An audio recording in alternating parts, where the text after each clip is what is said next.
안녕하세요. 시를 쓰는 사람으로서 미술 얘기를 한다고 하니까 좀 곤혹스럽기도 하고 어떻게 잘 안 어울리는 그런 느낌도 들긴 하는데요. 그러나 뭐 어쨌든 저의 그 문학 세계가 미술과 그렇게 멀리 있지 않다는 것을 늘 생각을 했기 때문에 오늘은 그 얘기를 제 시를 중심으로 해서 한번 해보려고 합니다. 사실은 늘 그렇지만은 이런 강연 때마다 사실은 좀 곤혹스럽습니다. 뭐 이리저리 뭐 또 아는 척도 해야 되고 해야 되니까 그런데 실제로 제가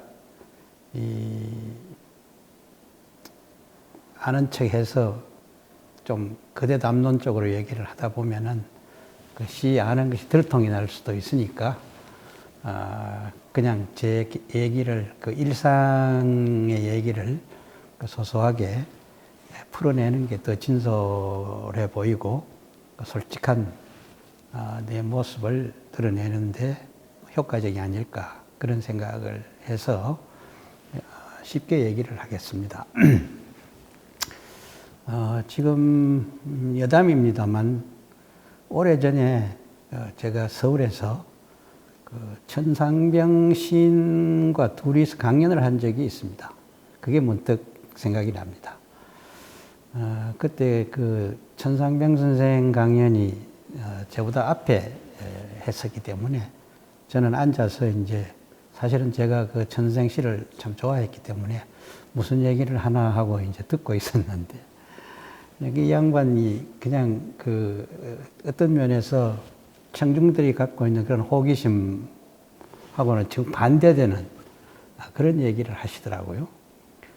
말하자면 아주 사적인 얘기를 하면서 친구들이라든가 또는 그 문단의 여러 문인들을 막 욕을 해대는 거예요. 누가 뭐 어떠니, 누가 나쁘니, 인간성이 어떠니 그런 얘기를 계속해서 하더라고요. 그러다가 갑자기 지금 몇 시고 이렇게 물어서 강연하신 지 한 15분 지났다고 그러니까 굉장히 실망을 한 얼굴로 한숨을 쉬다가 다시 이제 강연을 더듬거리면서 얘기하기 시작했는데 그때도 역시 그 앞에 했던 것처럼 남을 힐난하고 친구들을 갖다가 꼬집는 그런 어떤 얘기들만 계속해서 이제 했습니다. 그러다가 갑자기 이제 나는 그만할란다 이런 얘기를 하더니 뭐 그냥 갑자기 뭐 다짜고짜로 강단을 내려와서는 연단을 내려와서는 그냥 가버린 거예요. 그래서 청중들이 상당히 술렁댔는데 그런 가운데 이제 내 차례가 되어가지고 저는 또 뭐 어떻든 무사히 강연을 마쳤던 그런 기억이 있습니다. 강연을 마치고 돌아오면서 한동안 이 천상병 선생의 강연을 생각을 했습니다. 참 묘한 그런 기분이었습니다. 그러다가 이것이구나 하고 제가 무릎을 쳤죠. 말하자면 저는 천상병 선생의 강연에서 가장 천상병 선생다운 모습을 본 것이죠. 그 강연에서 천상병 선생은 뭐 아는 척 한다든가 어떤 가식적으로 자기 자랑을 한다든가 뭐 이런 것이 아니라 자기의 모습을 적나라하게 그냥 그대로 보여주시는 것입니다. 그러다가 어느 정도 얘기가 잘 안 된다 싶으니까 판을 엎어버리고 나가버리신 것이죠. 그게 강연으로서는 대단히 실패한 강연이 될지도 모르겠지만 그 강연을 보는 제 개인의 입장으로서는 강연은 저렇게 해야 되는구나. 나는 오늘 참으로 위대한 뛰어난 강연을, 감명 깊은 강연을 받구나. 그런 생각을 했습니다. 사실은, 그러면서 이제 앞으로 제가 이제 강연을 하게 되면은 어쩌면 천상병 선생처럼 그렇게 완전히 그 적나라하게 할 수는 없겠지만은, 그러나 기본적으로는 자신의 얘기를 아주 솔직하게 얘기를 하는 것을 신조로 삼아야 되겠다, 이런 생각을 문득 했었죠. 지금 이제 이 강연을 하려고 하니까 그 생각이 문득 납니다. 사실은 이런 강연 자리도 뭐 그렇게 될 거라고 저는 기대를 합니다. 가능하다면은 뭐 저의 얘기를 하고 싶습니다. 제가 쓴 작품도 보여주고, 작품들이 어떻게 쓰이게 됐는지를 이제 비교적 소상하게 밝히는 아마 그런 자리가 될 것 같습니다. 그런 얘기를 하다 보면은 그 오늘의 주제인 제 시와 그림의 관계에 대한 얘기도 나올 것이다. 어쨌든 문학과 그림은 아주 특별하게 소통되는 그런 관계다 보니까 제 문학에 있어서도 그러한 면이 있다는 것을 작품을 통해서 말씀을 드리도록 하겠습니다. 먼저 강연 시작하기 전에 저의 시 한 편을 소개하겠습니다. 제목이 부서진 활주로인데 1980년 문학과 지성사에서 낸 첫 시집 투명한 속에 실렸던 시입니다. 읽어보겠습니다. 부서진 활주로. 활주로는 군데군데 거미가 풀들 솟아오르고 나무도 없는 넓은 아스팔트에는 흰 페인트로 횡단로 그어져 있다. 구겨진 표지판 및 그인 화살표 이지러진 채 무한한 곳 가리키게 놓아두고 방독면 부서져 활주렵은 풀덤불 속에 누워있다. 쥐들 그 속 들락거리고 가스처럼 이따금 먼지 덮인다. 완강한 철조망에 쌓여 부서진 총기와 방독면은 부패되어 간다. 풀뿌리가 그것들 더듬고 흙 속으로 당기며 타임지와 팔말 담뱃갑과 은종이들은 발에어 바람에 날아가기도 하고 철조망에 걸려 찢어지기도 한다. 구름처럼 우울한 얼굴을 한 채 타이어 조각들의 구멍 속으로 하늘은 노랗다. 마지막 비행기가 문득 끌고 가버린 하늘. 제 시를 가지고 흔히 그 독자들이 어렵다고 얘기하는데 저는 그 어렵다는 말을 이해를 잘 못하겠어요. 지금 제가 읽는 대로 이렇게 시를 보면은 굉장히 쉽습니다. 어떤 그 풍경이 있는데 그 풍경을 그 눈에 보이는 그대로 이렇게 묘사한 거예요, 언어로. 그 이상의 어떤 그 제 말을 보탠다든가 제 감정을 드러낸다든가 이런 게 일체 없이 그냥 보이는 것만을 이렇게 그대로 묘사를 한 그런 시라고 할 수 있습니다. 이 시에 대해서 이제 뭐 여러 이제 평론가라든가 사람들이 얘기를 많이 했습니다. 그 중에 보면은 역시 이제 이 말하는 사람, 시적인 화자는 보이지 않는다. 오직 그 화자의 눈에 비친 어떤 풍경, 그 부서진 활주로라는 그 풍경만 이렇게 그려 보여주고 있다. 뭐 이런 얘기도 나오고, 이 하늘이 노랗다라는 말도 있습니다만, 어떤 그 아마 여기에서 전쟁의 어떤 그 이후의 상태라고 생각했던가 봐요. 그 상태가 거의 피폐한 상태로 절망적인 그런 그 상황이라는 것을 암시하고 있는 것 같다. 뭐 이런 얘기도 하고, 작품이 어쨌든 굉장히 특이하다. 뭐 이런 얘기도 들었습니다. 그리고 이제 또 누군가는 이 시를 해설을 하면서 그 저의 시의 그 개성이라고 할 수 있는 버려진 광물질이라고 얘기를 하는데, 그 쓰다 버린 것들이 상당히 그 많이 널브러져 있는 풍경들을 보여줍니다. 가령 총기와 방독면이라든가 은종이 이런 것들이 길바닥에 이렇게 널려져 있습니다. 이 활주로는 이제 이미 부서졌기 때문에 그 비행기도 없고 또 이 하늘도 파랗지 않고 노랗게 이렇게 묘사가 되어 있습니다.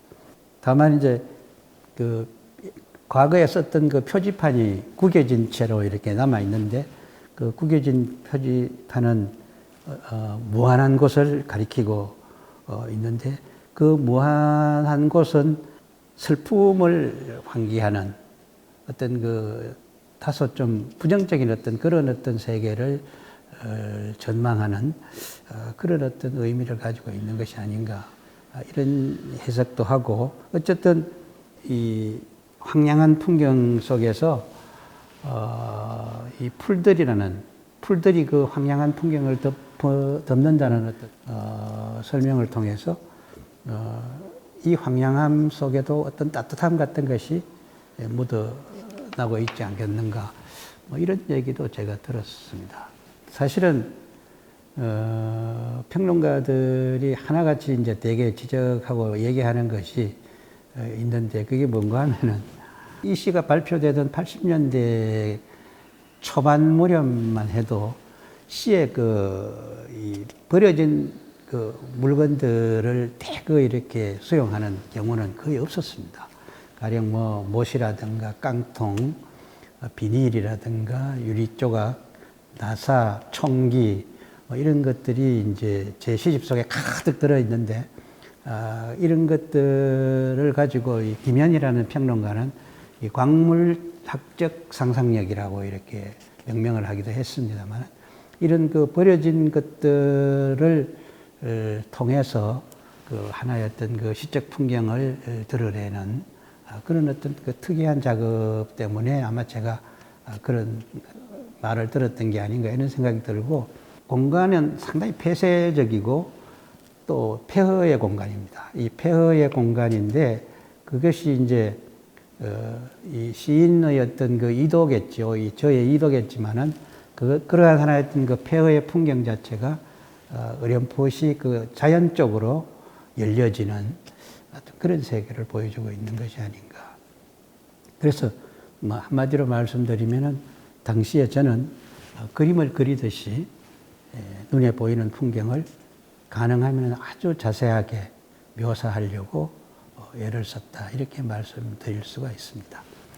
부서진 활주로라는 시를 제가 낭송을 해드렸습니다마는 요 시가 들어 있었던 첫 시집 투명한 속이 거의 대부분 이런 시들로 꽉 차 있습니다. 그래서 저의 시작 방법에 대해서 개인적인 설명이 좀 필요하지 않을까 이런 생각이 들어서 간단하게 제 시에 대해서 우선 좀 설명을 드리고 시가 그림과 어떤 관계를 갖는지는 그 다음에 말씀을 드리도록 이렇게 하겠습니다.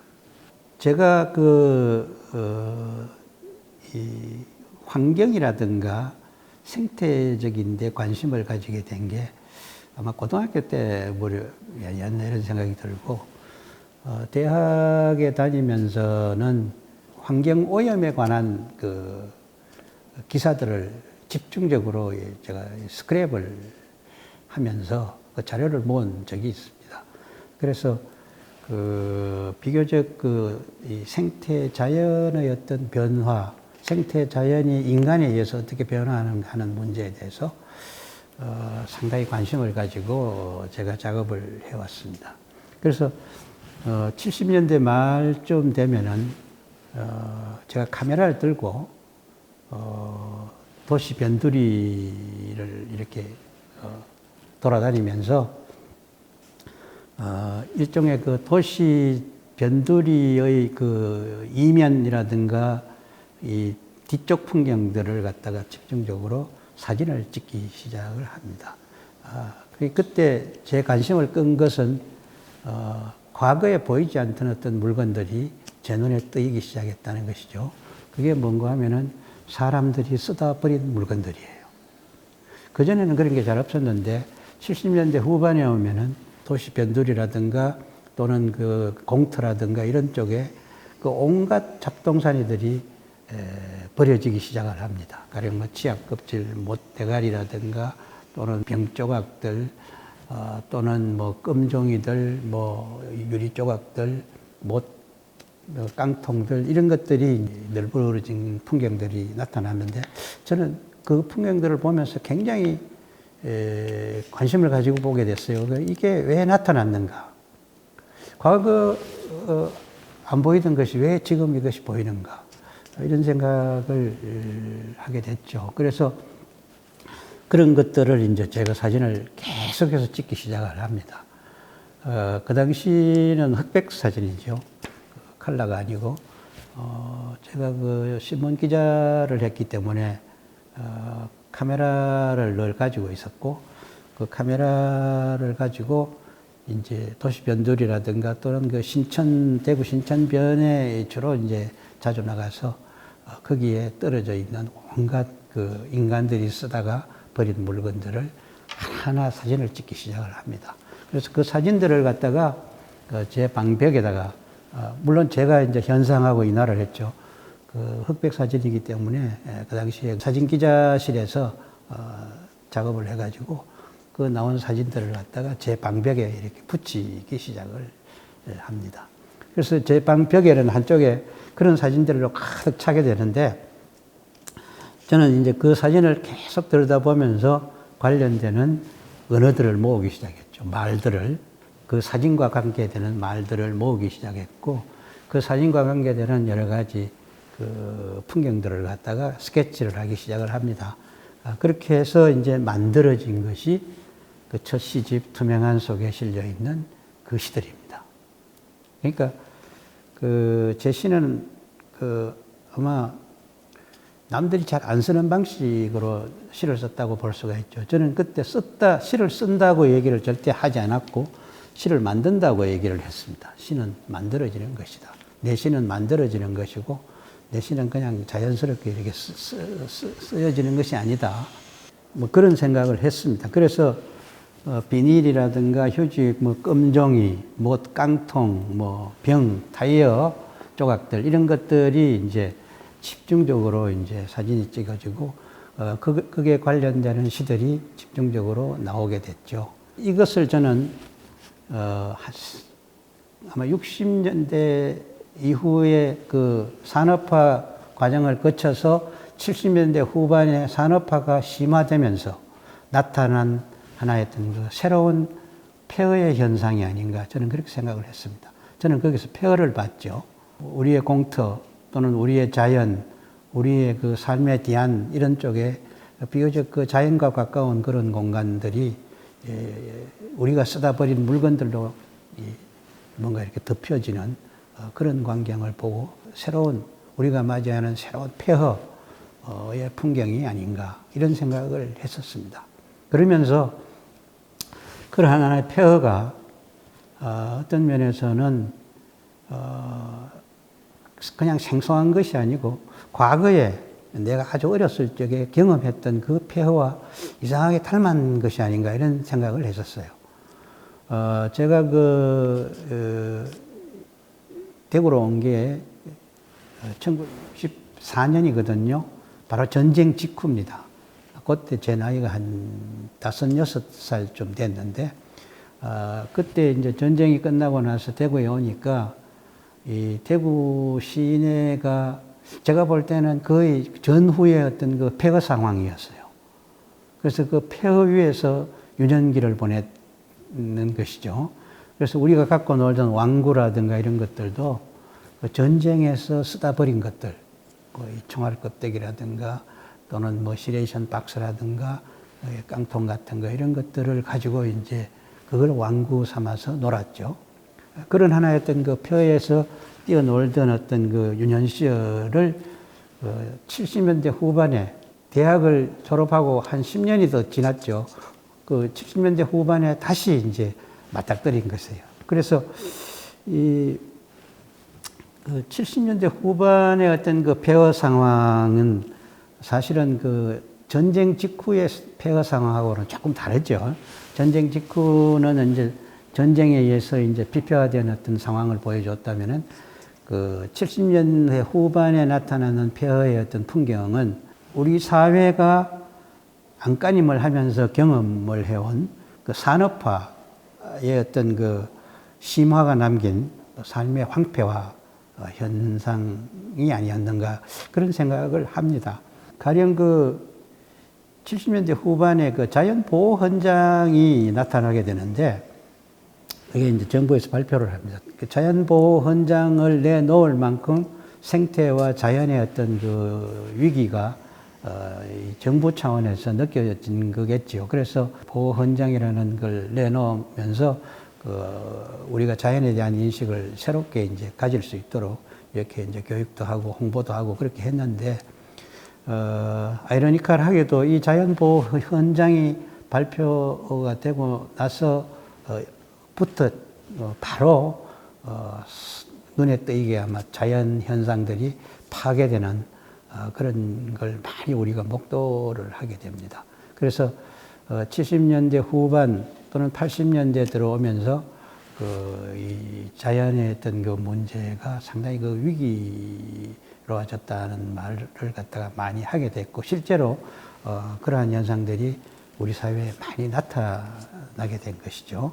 그래서 60년대 이후에 그 산업화를 밀고 나오다가 보니까 한 20년이 흐른 1970년대 후반 무렵이 되면은 그 산업화가 심화되고, 산업화의 심화로 도시화가 이제 많이 이루어지면서 우리 사회가 어떤 면에서 자연을 파괴하고 자연에 대한 생태적인 문제를 갖다가 야기하는 그런 상태로 바뀌어졌다. 그래서 자연이 파괴되어 있는 하나의 현장이 바로 그런 폐허로 제 눈에는 비춰진 게 아니겠는가. 그런 생각을 했습니다. 그래서 과거에 보이지 않던 것들, 우리 인간이 쓰다가 버린 것들이 나타난 게 70년대 후반이라고 그랬는데, 그전에는 거의 많은 물건들이 잘 버리지는 않았어요. 어떤 면에서 활용을 한다든가 뭐 어떤 그런 방식으로 해가지고 그걸 알뜰히 썼는데, 70년대 후반에 오면은 이제 물건들을 버리기 시작합니다. 그만큼 이제 소비가 늘어나고 그 일회용품이 늘어나고 일상적인 하나의 어떤 그 삶 속에서 쓴 것들은 일회용으로 그냥 바로 버려버리는 그런 상황이 계속되다 보니까 그 버려진 물건들이 우리 주변에 이렇게 쌓이게 된 것이죠. 그래서 저는 그것을 보면서 이 버려진 물건들이 앞으로 상당히 우리 사회에서 문제가 될 것 같다, 이런 예감을 했던 것 같아요. 그래서 말하자면은 우리 삶의 전망을 굉장히 불안하게 하고 우리 삶의 전망을 어둡게 하는 어떤 그런 하나의 어떤 그 예가 바로 저게 아니겠는가, 그런 생각이 들어서 제가 이제 그걸 사진을 찍기 시작을 한 거예요. 그래서 일종의 우리 사회의 앞날을 전망하는 하나의 어떤 그 증거 자료로서 또는 그 단서로서 깡통이라든가 또는 뭐 못이라든가 병이라든가 뭐 타이어 조각들 이런 것들을 이제 제가 그런 것들에 주의를 하기 시작했고, 그것들을 계속해서 사진을 찍게 됐는데, 그래서 그 사진들을 갖다가 제 방 벽에 붙여놓고 그 관련되는 언어를 갖다가 모아서 그래서 그걸 갖다가 조립하고 엮어서 실어서 만들게 됐죠. 그게 어떤 면에서는 굉장히 좀 부자유스럽게 제가 시를 만들었어요. 만들면서도 이게 시가 될까 이런 생각을 많이 했었거든요. 시라는 것은 어떤 면에서 상당히 그 정서를 갖다가 풀어내고 자신의 정서를 풀어내고 또 어떤 면에서는 그 과거의 그 순화된 언어를 통해서 순정한 세계를 드러내는 그런 거라고 생각하기가 쉬운데, 저는 그 점에 대해서는 전혀 신뢰하지 않았고, 내 눈에 보이는 어떤 이런 것만을 세세하게 묘사하는 것도 시라고 저는 생각을 했죠. 말하자면 시에 대한 하나의 질문을 근본적으로 한 결과라고 생각을 합니다. 시라는 것이 도대체 뭐냐? 과거에 우리가 고정관념적으로 가지고 있었던 시에 대한 생각, 이런 것들이 과연 시에 대한 답인가? 아마 그렇지는 않다. 시란 무엇인가 하고 질문하는 그 질문 속에 그 시의 답이 있다. 이렇게 생각을 했었죠. 그래서 저는 그런 하나의 질문의 의미로 시 작업을 이런 방식으로 좀 부자연스럽지만 계속해서 했던 것 같습니다. 그 시 속에는 뭐 이런 시도 있습니다. 가령 이 투명한 속이라는 시인데요. 이 투명한 속은 첫 시집 표제작이기도 하고, 아마 제가 알고 있기로는 한국시 100년의 역사를 통해서 뽑은 100편의 시 속에 이 시가 들어간 걸로 알고 있습니다만은, 어떤 면에서는 초기 제 시의 대표작이라고 할 수가 있는데, 이 시를 잠깐 제가 한번 낭독을 해드리겠습니다. 투명한 속, 유리 부스러기 속으로 찬란한, 선명하고 쓸쓸한, 고요한 남빛 그림자 어려온다.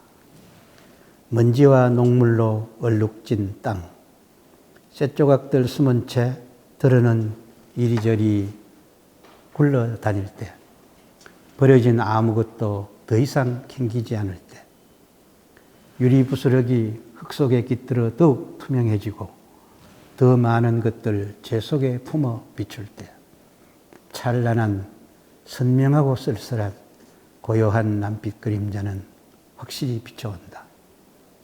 금종이와 신문지와 비닐의 골짜기, 연탄재 해치고 봄은 솟아 더욱 확실하게 피어나 제비꽃은 유리 속이든 하늘 속이든 바위 속이든 비쳐 들어간다. 비로소 쇳조각들까지 스스로의 속을 더욱 깊숙이 흙 속으로 열며. 이 시를 들어보시면 아시겠습니다만은 그 상황이 상당히 좀 착잡한 그런 상태입니다. 우선 서정적으로 이렇게 쫙 풀어나가는 것이 아니라 또박또박 내가 내 눈에 떠인 것을 갖다가 이렇게 하나하나 묘사하는 그런 방식을 택하고 있고, 그래서 그 묘사 자체가 굉장히 냉정합니다. 그 시선이 굉장히 냉정하고, 특히 이제 내 마음을 잘 안 드러내죠. 마음을 드러내지 않고 눈에 보이는 것을 그대로 묘사하려고 하는 상태를 가지고 있어가지고, 전체적으로는 굉장히 낯설게 느껴지면서도 좀 드라이한 그런 세계를 보이고 있는 것이 아닌가,